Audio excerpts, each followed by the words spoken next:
Nós vamos ler da obra Caminho, Verdade e Vida, Chico Xavier, pelo Espírito Emmanuel, a lição de número 6, intitulada Esforço e Oração. E, despedida a multidão, subiu ao monte a fim de orar à parte. E chegada já à tarde, estava ali só, registrado em Mateus 14, 23. De vez em quando surgem grupos religiosos que preconizam o absoluto retiro das lutas humanas para os serviços da oração. Nesse particular, entretanto, o mestre é sempre a fonte dos ensinamentos vivos. O trabalho e a prece são duas características da sua atividade divina. Jesus nunca se encerrou à distância das criaturas, com o fim de permanecer em contemplação absoluta dos quadros divinos que iluminavam o coração, mas também cultivou a prece em sua altura celestial. Despedida a multidão, terminando o esforço diário, estabelecia a pausa necessária para meditar à parte, comungando com o Pai, na oração solitária e sublime. Se alguém permanece na terra, é com o objetivo de alcançar um ponto mais alto nas expressões evolutivas, pelo trabalho que foi convocado a fazer. E pela oração, o homem recebe de Deus o auxílio indispensável à santificação da tarefa. Esforço e prece completam-se no todo da atividade espiritual. A criatura que apenas trabalhasse sem método e sem descanso, acabaria desesperada, em horrível secura do coração. Aquela que apenas se mantivesse genuflexa estaria ameaçada de sucumbir pela paralisia e ociosidade. A oração ilumina o trabalho e a ação é como um livro de luz na vida espiritualizada. Cuida de teus deveres, porque para isso permaneces no mundo, mas nunca te esqueças desse monte, localizado em teus sentimentos mais nobres, a fim de orares à parte, recordando o Senhor. Linda mensagem, né? Fechamos então os nossos olhos para essa nossa prece inicial e de gratidão a Deus por estarmos aqui por mais uma vez para bebermos da água do conhecimento através da doutrina espírita que ora estamos estudando.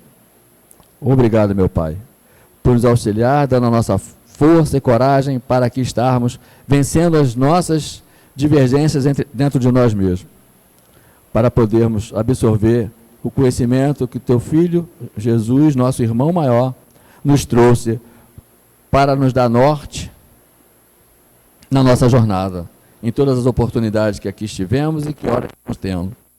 Obrigado, meu Pai, por nos auxiliar nessa tarefa. Que os amigos espirituais que estão encarregados nesta casa desse trabalho edificante continuem a dar o nosso pensamento, as nossas tarefas, em especial Fabiano de Cristo, nós somos muito gratos por estar sempre a iluminar nos momentos da nossa programação. Obrigado a todos que nos auxiliam nessa tarefa e que nós possamos ter, como sempre temos, a assistência de que precisamos para bem ouvir e poder bem praticar os ensinamentos do nosso irmão Jesus. Abençoe o nosso irmão, que ele possa ser conduzido, como tem sido sempre na sua vida, por esses espíritos que iluminam a nossa casa. Que assim seja, graças a Deus. Então, nosso irmão José Carlos, também conhecido como Carlito, vem nos trazer o tema que nós lhe propomos, que é a coletânea de preces espíritas, preâmbulo, preces gerais, que está lá no capítulo 28 do Evangelho segundo o Espiritismo. Com vocês, o nosso irmão. Muito obrigado ao querido irmão pela receptividade e a cada um de vocês, encarnados e desencarnados, que são a razão da gente pesquisar, estudar, ter a orelha puxada para poder seguir com retidão aquilo que a gente fala, porque dos encarnados, os ouvidos mais próximos do que nós falamos, somos nós mesmos. E a nossa consciência está sempre aí para não nos deixar dúvida, principalmente na hora de colocar a cabeça no travesseiro.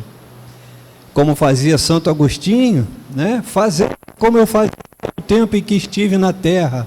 Ao final do dia, vou verificar minha consciência e ver se não defraudei algum irmão, se não ofendi, se não magoei. E aí é aquele momento que às vezes a gente prefere dormir de uma vez, que tem dia que realmente é diferenciado na nossa trajetória.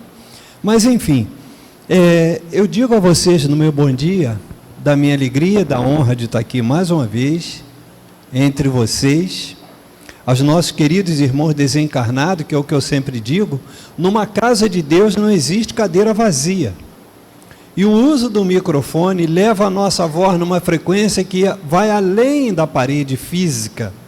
Ela vai em outras dimensões, vai em galerias, vai em hospitais, vai em manicômios, vai em prisões.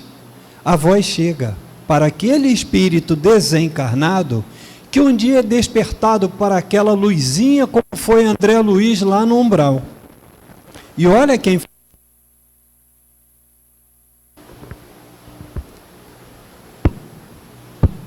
Sim. Então, o que fez André Luiz de obra na Terra, e depois da erraticidade, naquelas 16 obras mais...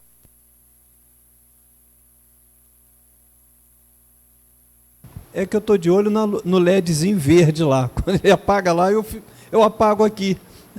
Eu pensei, será que eu já estou do outro lado? Eu vim tão contente, vi tanta gente, abracei, recebi tanto calor, tanto afago, e de repente minha voz sumiu. Então, nessas circunstâncias, a gente externa essa alegria, essa honra de estar aqui com vocês, e traz da Associação Beneficente Espírita Bezerra de Menezes, em nome da nossa presidente Marlene Mendonça, que é nossa vizinha aqui, um abraço fraterno envolvendo a todos, encarnados e desencarnados. Bem, dito isso, nessa manhã maravilhosa, em que poderiam estar agora indo para a praia, para o churrasco, com fraternizações, reuniões e outras denominações religiosas, mesmo assim nós optamos por estar aqui, numa casa da doutrina espírita, para a sua irradiação, mas acima de tudo para a sua prática. Esse é o mais importante. Então o título para ser trabalhado, falado, discutido e exposto na manhã de hoje é a coletânea de preces espíritas do Evangelho segundo o Espiritismo, situada lá no capítulo 28. É o último capítulo dessa obra de Allan Kardec. Evangelho segundo o Espiritismo. Por que isso? Porque a partir de Allan Kardec, no dia 18 de abril, 19, né? De abril de 1857, nós começamos a ter início numa nova fase da nossa existência enquanto espíritos encarnados, tendo contato com uma obra que faz referência à chamada fé raciocinada. Porque erigir totens, colocar ídolos na parede, imagens, isso já vem, como dizem lá os antigos, vem de antanho. É muito tempo.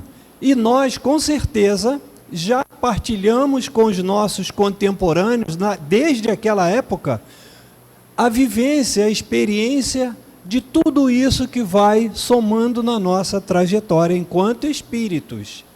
Na carne, pelo véu do esquecimento, muita coisa fica para trás. Agora, as crianças prodígio, com 5, 6 anos, como foi o caso de Mozart, tocando primeiro o cravo, depois veio a pianola, e só depois veio o piano. Mozart não conheceu o piano, mas a obra dele é reproduzida até hoje, nos melhores pianos já fabricados pelo homem. Pois bem, como é que pode com 5 anos? Então esse foi um privilegiado que conseguiu reter na memória a experiência, o conhecimento e o fascínio por uma habilidade de existências anteriores. E nós? Nós somos cidadãos comuns, nós temos o que de especial? Vida. E aí a gente procura dignamente, já que a gente não é esse expoente da humanidade, levar a nossa vida cotidiana fazendo o mínimo que se espera de um ser humano. O bom relacionamento, o bom convívio, fraternidade, solidariedade, caridade, tudo isso que a gente vê divulgado pela doutrina espírita, mais próxima de nós, porque foi trazida diretamente pelos espíritos e não através de dogmas ou leis de outras denominações religiosas.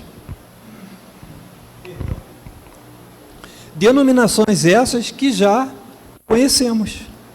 Quem é que garante que a gente já não teve lá na Igreja Católica, é a mais recente? Mas lá atrás, na Umbanda, na Quimbanda, no Candomblé e outras denominações aí. Nós somos espíritos. Qual é a nossa idade espiritual? Não sabemos. A única certeza que nós temos está lá na questão 621 do Livro dos Espíritos, quando Kardec pergunta aos espíritos, onde estão escritas ou inscritas a lei de Deus? Aí vem lá, na consciência.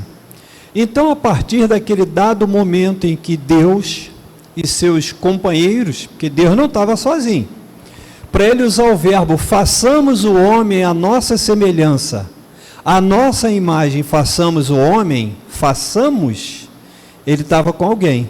No mínimo os querubins, os serafins, que são os anjos mais próximos de Deus, que há uma classe de anjos, são 9 classes, aí vem descendo virtude, potestades, arcanjo, até chegar no anjo, que é o nosso anjo da guarda, o mais próximo, e mais conhecido, como diz o Daniel, mais conhecido como protetor espiritual.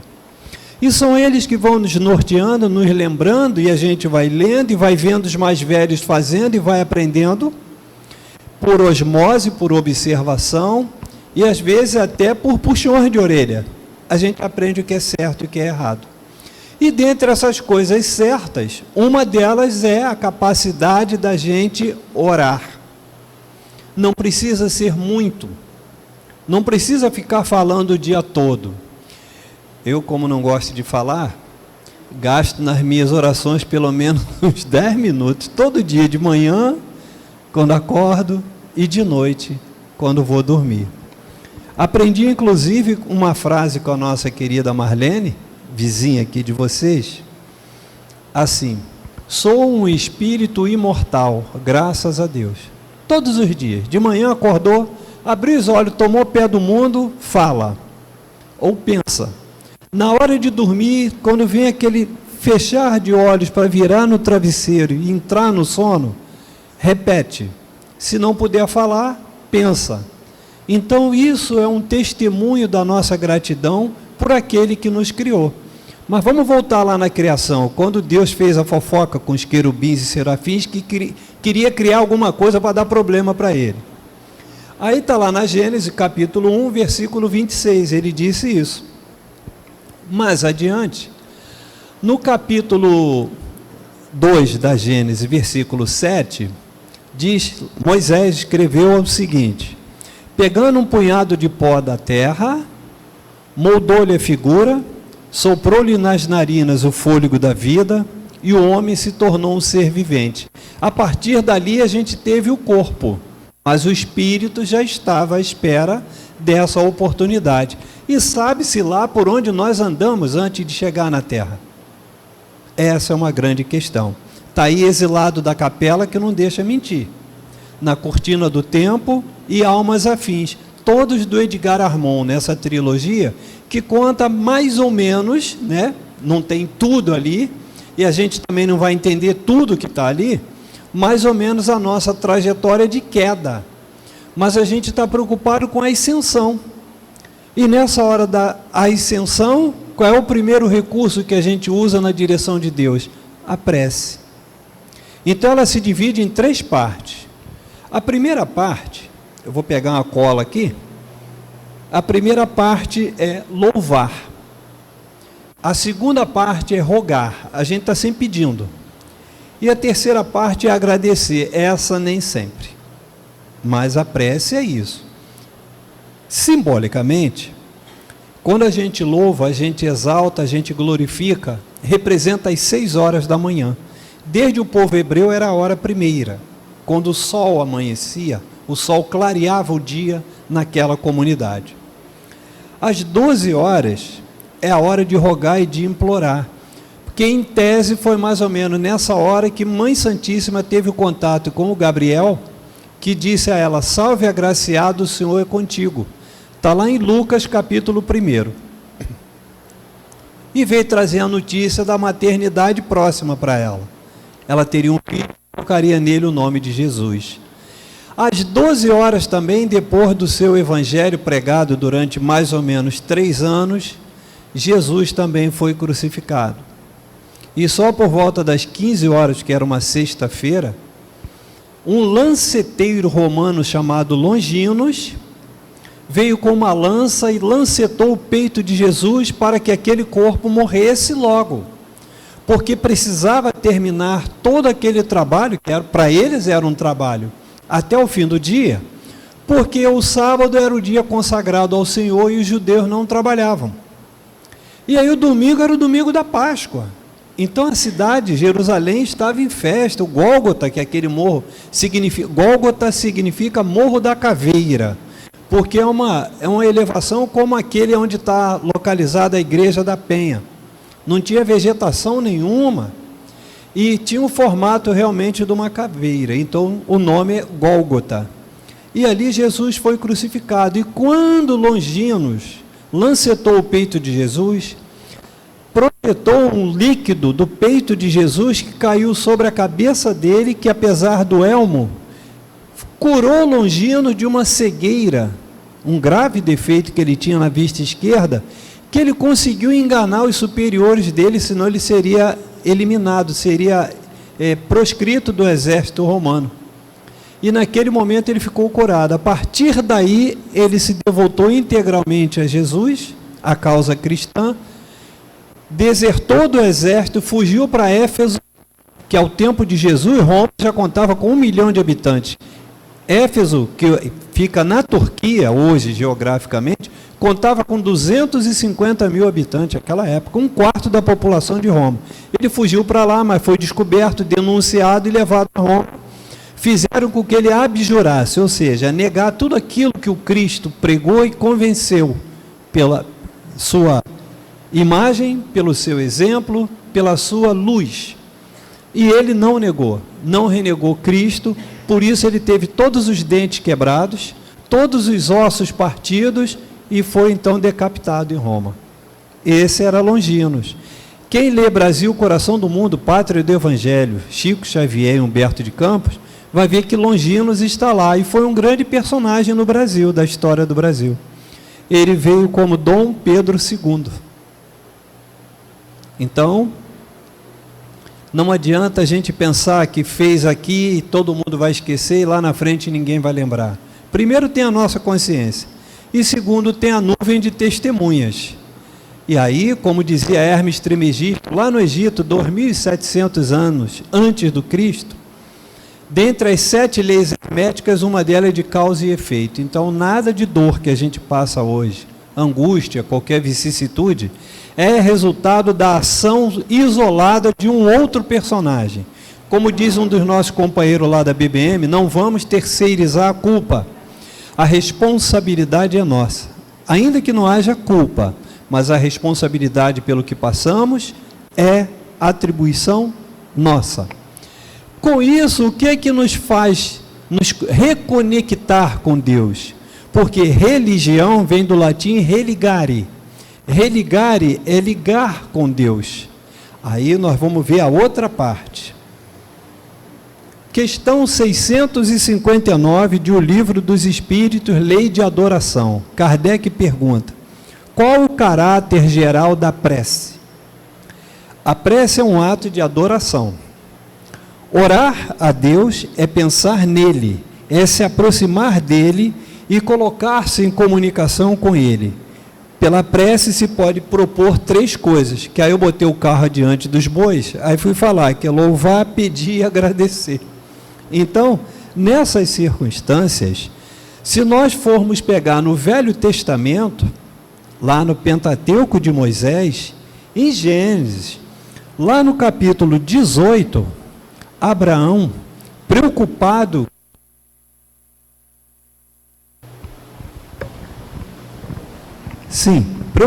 com seus amigos em Sodoma e Gomorra, intercedeu ao Senhor por aquele povo, pecador por demais. Está em Gênesis 18, 23 a 33. Ali é o registro de uma primeira oração que a humanidade teria proferido, registrado na Bíblia, né? Aí lá no capítulo 19, Ló, que era sobrinho de Abraão e vivia lá em Sodoma, recebeu a ordem de sair de lá com a família. Ló era casado e tinha 2 filhas. Muito bem. Saíram com a ordem de não olhar para trás. Mas a mulher de Ló, quando começou a ver, sentiu a destruição, olhou e teria virado uma estátua de sal. É o que está escrito na Bíblia. Eu não vou contestar. Não tem nenhuma possibilidade de contestar isso. E aí, Ló seguiu a vida com as filhas, e daí da filha mais velha teve um filho chamado Amon, daí a tribo amonita, e da filha caçula teve Ben-Ami, os amonitas. Então, são 2 linhagens da população entre os hebreus que foram vicejando ali e tal, e depois vem Abraão com Sara, que teve Ismael, depois Abraão com Sara teve Isaac, e a coisa foi seguindo, mas é um outro rumo, a gente tem que ficar na prece. E aí, voltando, fazendo esse corte agora, trazendo para o Evangelho segundo o Espiritismo, nesse capítulo 28, nós vamos falar do item 1, e ele começa assim, eu vou pedir licença aqui para repetir o que está escrito. Os Espíritos hão dito sempre, abre aspas, a forma nada vale, o pensamento é tudo. Ore, pois, cada um segundo suas convicções e da maneira que mais o toque. Um bom pensamento vale mais que um grande número de palavras com as quais nada tenha o coração. Claro que já aconteceu comigo, acontece também com vocês. Na nossa rotina, com a correria, tudo regulado pelo celular, pelo TikTok, pelo WhatsApp, pelo relógio, as convenções humanas, nós não temos tempo para nada. 24 horas são pouco, deveria ter 36 horas cada dia, porque a gente acha que tem muito mais coisa para fazer.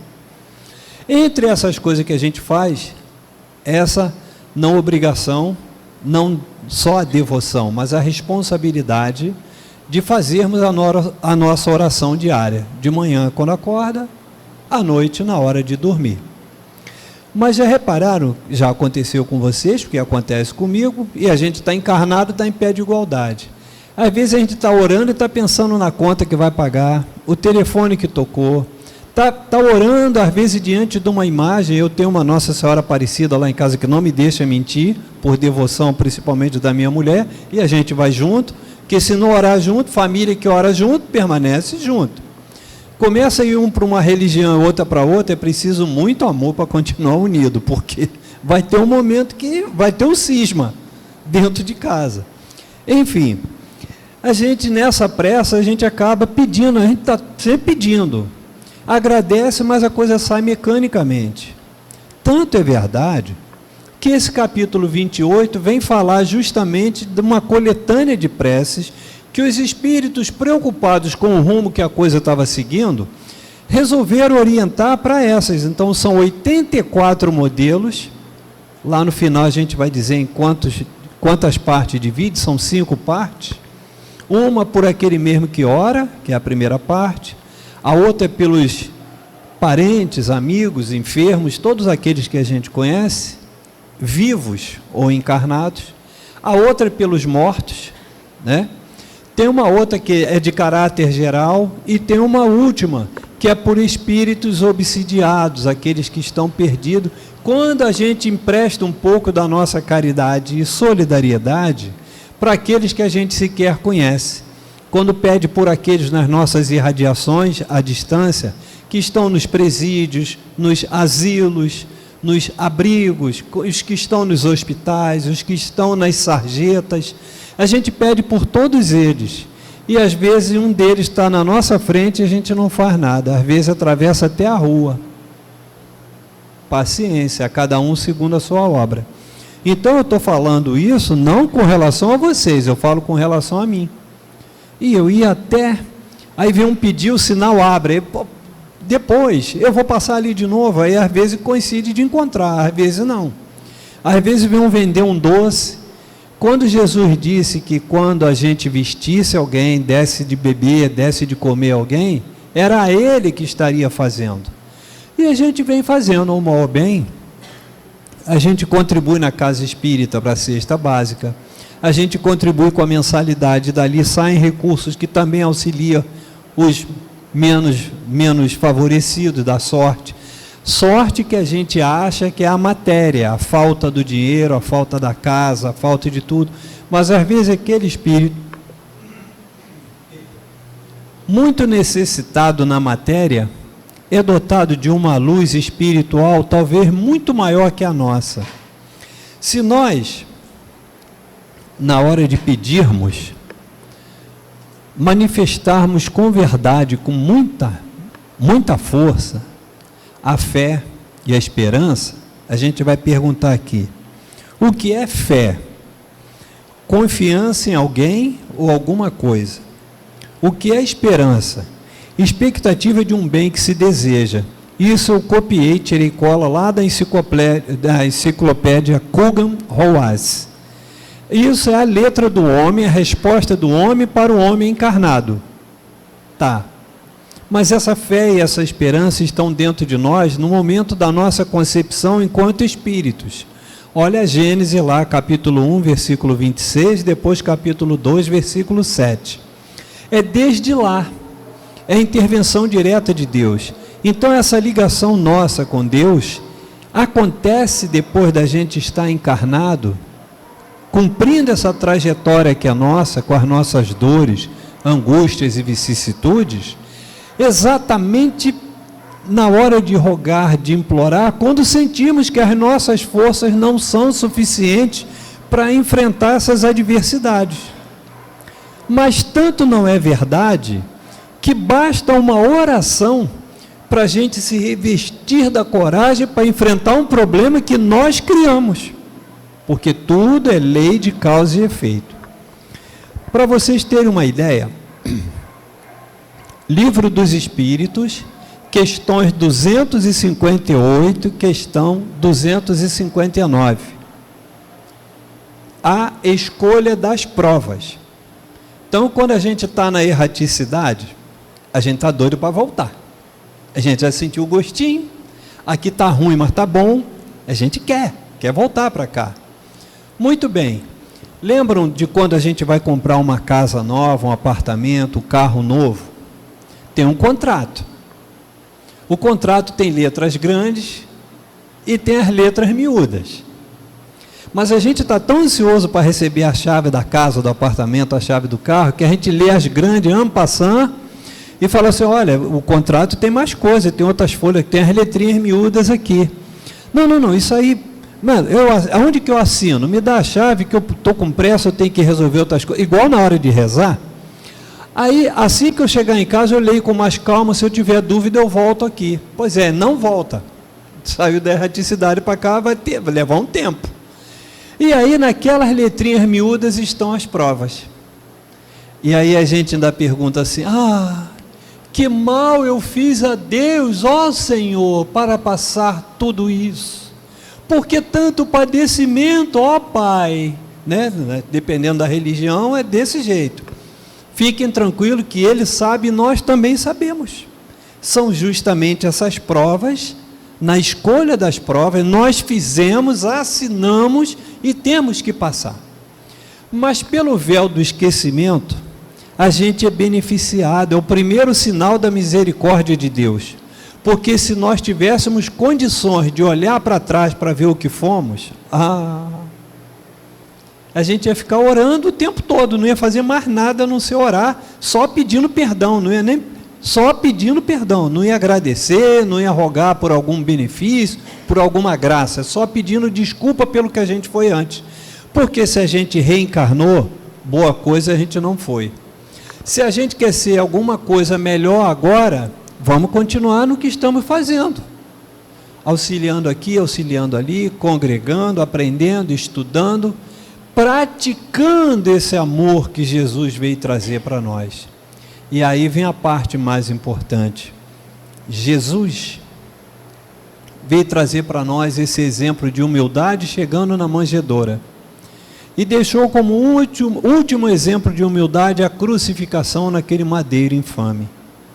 E tinha tudo, porque quem lê A Caminho da Luz, capítulo 1, a Gênese planetária, Chico Xavier e Emmanuel, vai verificar que uma comunidade de espíritos puros, da qual Jesus fazia parte, faz parte, que ele está lá, ele está aqui, está no pensamento, está no coração, então ele está lá e está aqui.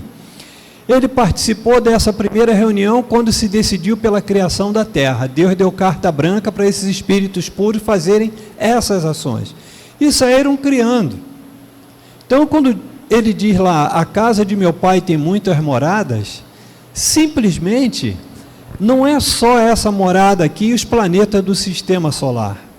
São todas as dimensões possíveis, o que se chama de metaverso. Então, o nosso amigo lá da informática deve estar com a cabeça cheia dessas coisas aí, né? Então, metaverso é hoje, ele é a geração de agora. Então, ele está voltado para essas palavras que para nós soam estranhas. São as várias dimensões. E para vocês terem ideia, em 1991 foi lançado o super telescópio Hubble, abril de 1991. Ele apontou que era em torno de 2,5 bilhões de galáxias. Aí, na noite de Natal, 25 de dezembro de 2011, aí a NASA lança um novo presente para a humanidade, que foi o James Webb. E já chegou lá em cima dizendo que o Hubble é um mentiroso. Em verdade, são 2,5 trilhões de galáxias. Aonde ele alcança?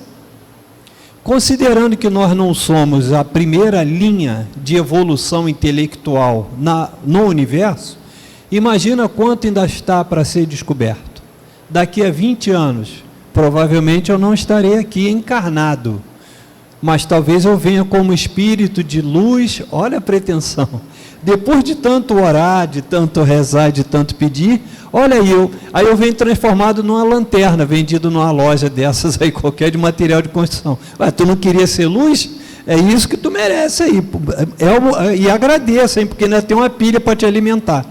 Porque é essa luz que eu vou conseguir, graças à evolução que eu atingi até aqui.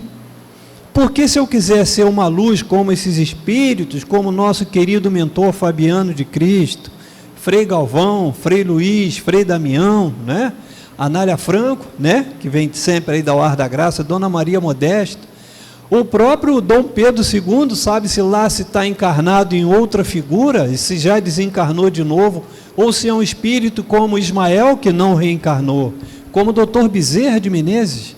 Olha a distância entre nós e eles, mas é um estalar de dedos, porque eles vieram aqui, passaram por aqui na nossa frente, para mostrar como é que faz para merecer ser luz. Então, essa rogativa que a gente precisa fazer todos os dias, é no sentido de mostrar para nós que essa capacidade de fazer, de se transformar, de se melhorar a cada dia, é uma atribuição nossa, está em nossas mãos. Agora, tem o livre-arbítrio.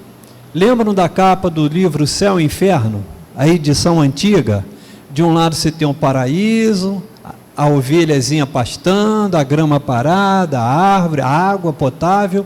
Do outro lado, raios, trovões, vulcões, tempestades, terremotos, está na capa do livro. Eu acredito, inclusive, que a Federação Espírita Brasileira não deveria ter mudado aquela capa, porque aquilo tudo diz exatamente o que nós estamos recebendo, que é a consequência daquilo tudo. O livre-arbítrio me levou para um lado, me levou para o outro. A consequência é uma ou outra. Então, não existe uma linha que a gente possa falar, eu estou sobre o fio da navalha. Até está, mas quando você for cortado ao meio enquanto espírito, o lado mais pesado vai para onde? Para o inferno. O inferno, vamos dizer aqui, um termo criado pela humanidade. Isso não é coisa de Deus. Mas nessas circunstâncias, o que vai fazer com que a gente mantenha o nosso norte, voltado para o bem, as boas ações, os bons pensamentos, depende também da afinidade dessa nuvem de testemunhas que temos conosco para tudo e para todos, o tempo todo. Começa com o nosso irmão protetor espiritual, né? Aí tem também os mentores daqueles que têm a mediunidade mais apurada, que conseguem perceber, ver, ouvir, conseguem ter esse contato mais a miúde, os médios de efeitos físicos, os médios que conseguem captar essas mensagens desses espíritos superiores. Tudo isso é resultado de um certo grau de merecimento nessa vida, mas de responsabilidade por dívidas também do passado. Não quero falar mal, é uma fofoquinha aqui. Chico Xavier. Quem é que pensa em Chico Xavier ruim nessa existência? Mas o que ele foi no passado? O doutor Bezerra, para chegar até onde chegaram, tem uma trajetória. Comece a pensar, por exemplo, em Jesus.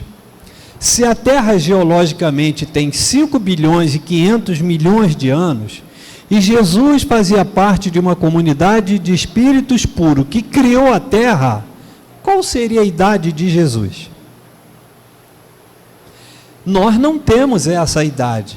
É natural que a distância de evolução moral, espiritual, intelectual entre ele e nós é imensurável, não dá nem para contabilizar.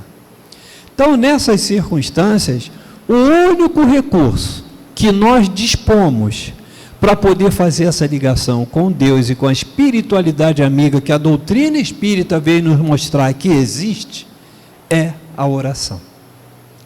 E voltando agora a Jesus, no Evangelho de Mateus, mais precisamente nos capítulos 5, 6, 7 e parte do capítulo 8, fala sobre o Sermão da Montanha. E lá especificamente no capítulo 5, versículos 3 a 10, ele fala das bem-aventuranças. E uma dessas 8 bem-aventuranças diz assim: bem-aventurados os aflitos, porque serão consolados. E a hora que a gente procura consolação é justamente no momento em que a gente está aflito. E às vezes é bobagem. Eu queria tanto comprar aquele sapato novo. Deus me ajuda. Se eu conseguir comprar aquele sapato novo na vitrine, eu vou dar esse velho aqui para alguém. Eu não posso pensar em pedir a Deus para me proporcionar condições de comprar 2 pares daquele sapato novo. Um para mim e para alguém que esteja precisando. Não, eu vou dar o que está velho. Então, nesses momentos, eu estou preocupado com a matéria. E aí, como o mal é de dentro para fora, o mal de fora para dentro é consequência do que eu já fiz. Porque olha as provas lá das questões 258 e 259. Eu assinei um contrato lá em cima para poder descer, não vem assim de graça. Eu quero descer. Senhor, me leva que está muito ruim, quero subir. Imagina, toda hora Deus perdendo tempo só com você para subir e descer, porque não está agradando. Eu quero ir para outro planeta.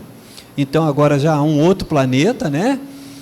O Geraldo Lemos Neto já fala de Quiron ou Quiron, que é primitivo. Nós já passamos do primitivo, estamos em provas e expiações, e ainda existem lá atrás os mundos transitórios. Porque fala-se de 5 categorias, mas tem uma que são os mundos transitórios. Quer dizer, transitórios todos são, que a gente vai ter que chegar um dia em algum lugar muito melhor do que estamos hoje. Mas esse transitório, os espíritos não estão encarnados. É tipo assim, a lua. Vocês acham que não tem ninguém lá? Vocês acham que o homem pousando lá em julho, não lembro o dia, mas foi em julho de 1969, eu era garoto, era pequeno. Então, Neil Armstrong, né, Aldrin e o outro que eu não lembro o nome, pousaram lá na Lua, tal, acham que não tinha ninguém lá para recepcioná-los? Tanto é verdade que todos que fazem essa viagem para lá voltam diferentes. Todos que vão ao espaço e ficam na estação espacial, quando olham a Terra, voltam diferentes.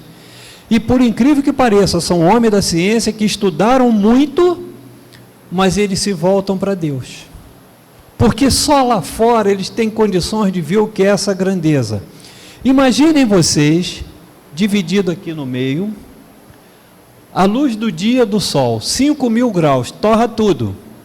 Do lado de cá, tudo escuro, é noite. Ao lado que o sol não está batendo na terra. Lá fora, menos 273 graus Celsius. Petrifica, cristaliza e quebra tudo que tiver. Então, nós temos aqui 1.000 quilômetros desse azul, que esse azul é céu para nós. Mas o céu verdadeiro é a matéria escura, que a ciência diz que existe, mas não sabe dizer o que é. A ciência dos homens. Mas nós sabemos que é o fluido cósmico universal trazido através da doutrina espírita e esses espíritos maravilhosos que nos trouxeram essas informações. Como é que a gente mantém o contato? Com a oração, com a prece. E para a gente ir finalizando, que daqui a pouco o Daniel combinou que vai botar a mão para cá para me avisar que faltam 5 minutos. Como todo bom espírita, a gente sabe que tem sempre um obsessor no caminho. O obsessor está ali de vermelho, aquele relógio lá.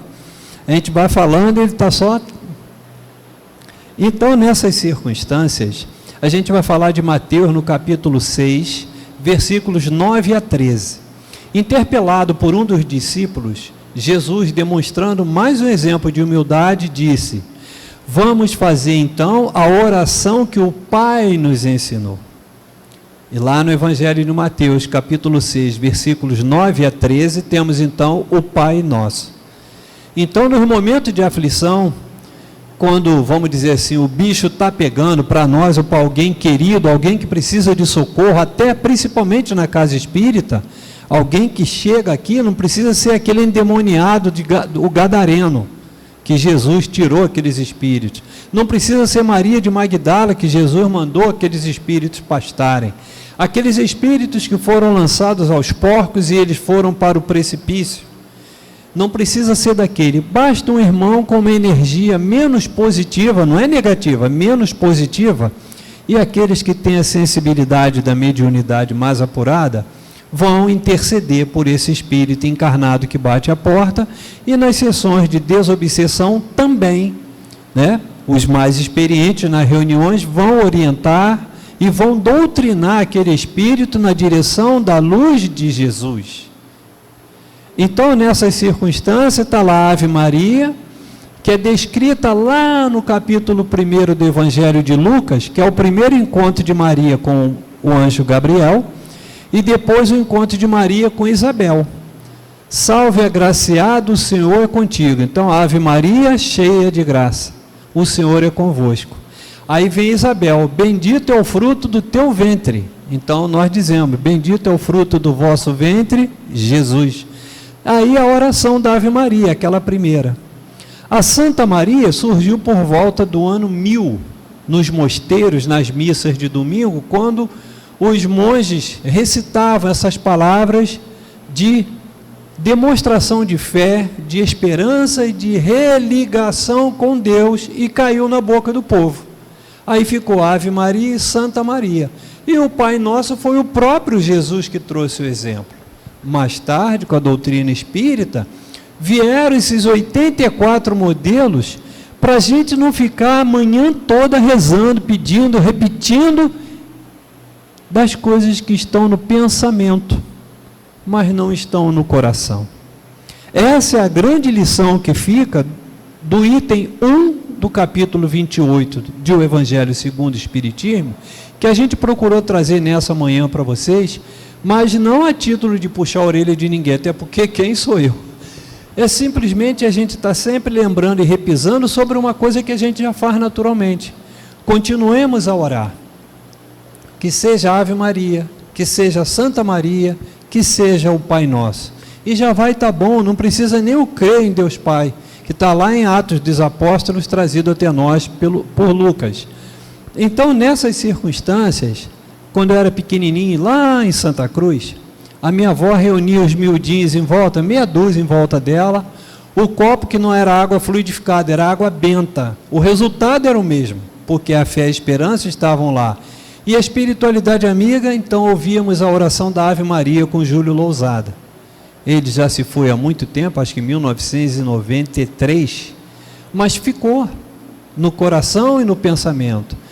Hoje, Rádio Rio de Janeiro 1400 AM, emissora da Fraternidade, a oração da Ave Maria, numa gravação do saudoso Geraldo de Aquino. Então vão se sucedendo os presidentes da associação que controla a emissora, vão se sucedendo os locutores, os palestrantes, aqueles que dão uma palhinha lá durante a programação, mas a voz do Geraldo de Aquino está lá, mostrando para nós a oração da Ave Maria.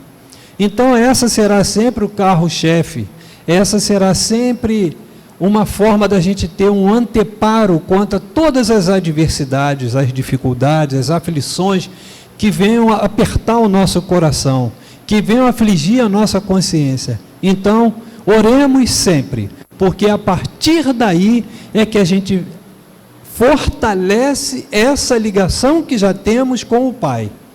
E aí, tendo o seu Filho dileto Jesus Cristo, que vai interceder junto ao Pai. E a gente ainda acrescentou Mãe Santíssima. Olha como é que a gente deve, né? Então, agradecendo a vocês mais uma vez, a gente deixa um abraço, uma alegria imensurável, e quando eu me deitar, colocar a cabeça no travesseiro hoje, vou agradecer também pela oportunidade de ter estado aqui nessa Casa Santa, junto com vocês. A todos vocês o meu beijo, o meu abraço, e meu muito obrigado. Ouvir e assistir Carlito é ter uma aula de história também. É o chamado valor agregado. A gente pede um produto, mas vem outras coisinhas dentro do pacote, né? Eu adoro ouvir histórias, porque alicerça bem, né? Por que estamos passando por certas coisas? E sem querer completar nada, mas realmente a prece, né, nos auxilia no quadro vibratório em nós, né? Quando está atento a essas questões, né? Fazendo de dentro para fora a nossa prece, né? Das 8 páginas que trouxe, eu fiquei na segunda.